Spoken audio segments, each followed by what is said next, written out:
कर लेंगे लखनऊ का, जहां पूज्य देवी अहिल्याबाई होलकर की जन्म त्रिशताब्दी वर्ष स्मृति अभियान 2025 के अंतर्गत आयोजित संगोष्ठी सम्मेलन में पहुंचे हैं मुख्यमंत्री योगी आदित्यनाथ। क्या कुछ कह रहे हैं, सुनवा देते हैं आपको।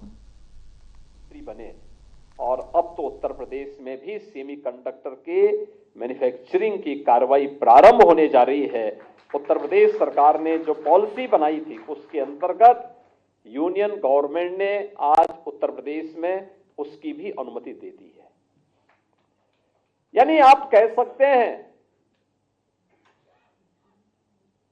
कि तुलसीदास जी ने जो बात आज से सैकड़ों वर्ष पहले कही थी वह शासन व्यवस्था पर भी फिट बैठती है और यह हमने लोकमाता अहिल्याबाई होलकर के संपूर्ण व्यक्तित्व और कृतित्व से हम सबको देखने को मिलता है। महाराष्ट्र के एक छोटे से गांव में एक सामान्य परिवार में उनका जन्म होता है 31 मई 1725 को।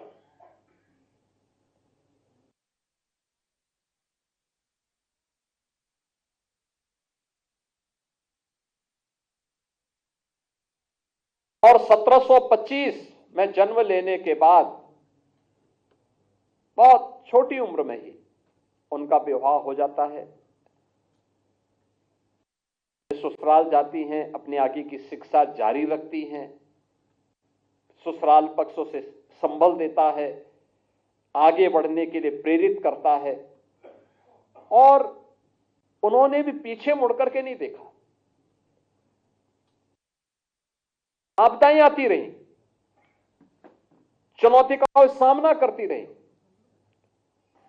उनका मुकाबला करती रही, लेकिन कभी चुनौती से प्लान नहीं की, चुनौती से भागी नहीं। याद करिए 1725 से 1795 तक 70 वर्ष का जीवन उन्हें मिला और इन 70 वर्षों के कालखंड में उन्होंने एक आदर्श शासन व्यवस्था की नींव भी रखी। किसान के लिए भी, नौजवान के लिए भी, कारीगर के लिए भी, हस्तशिल्पियों के लिए भी, महिला सशक्तिकरण के लिए भी और भारत की आध्यात्मिक और सांस्कृतिक विरासत को संरक्षण करने के लिए उत्तर से दक्षिण तक, पूरब से पश्चिम तक बृहत्तर भारत को एक भारत श्रेष्ठ भारत में जोड़ने का काम आज से 250 वर्ष पहले प्रारंभ कर दिया था। आप याद करिए, औरंगजेब जैसे क्रूर और बर्बर शासन के समय में भारत के मंदिर जो तोड़े गए थे,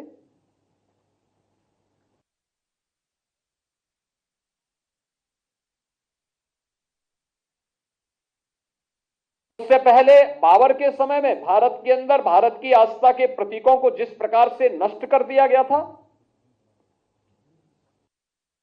राजे महाराजे बहुत रहे होंगे,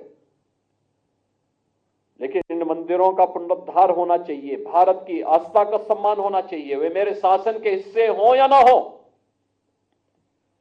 लेकिन मेरी आस्था भारत की आस्था है। इस आस्था का सम्मान हर हाल में होना है और वह मालवा राज्य से बाहर आकर के केवल काशी में नहीं, केवल गया में नहीं, केवल जगन्नाथपुरी में नहीं, केवल पशुपतिनाथ और केदारनाथ में नहीं, महाकाल और सोमनाथ में ही नहीं, सुदूर दक्षिण में रामेश्वरम में समुद्र के तट पर जाकर के भी यह अभियान थमा नहीं, ये निरंतर जारी रहा। याद करिए, विदेशी हुकूमत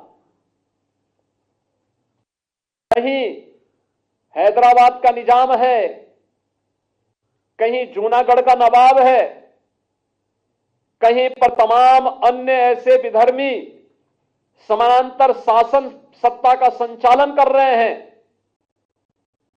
देश अंतर में गुलाम है, लेकिन उस सब के बावजूद भारत की इस आस्था को सम्मान मिलना चाहिए। एक और अपने स्वयं की कमाई की धनराशि का उपयोग भारत की आस्था को सम्मान देने के लिए, दूसरी ओर राजसत्ता में सशक्तिकरण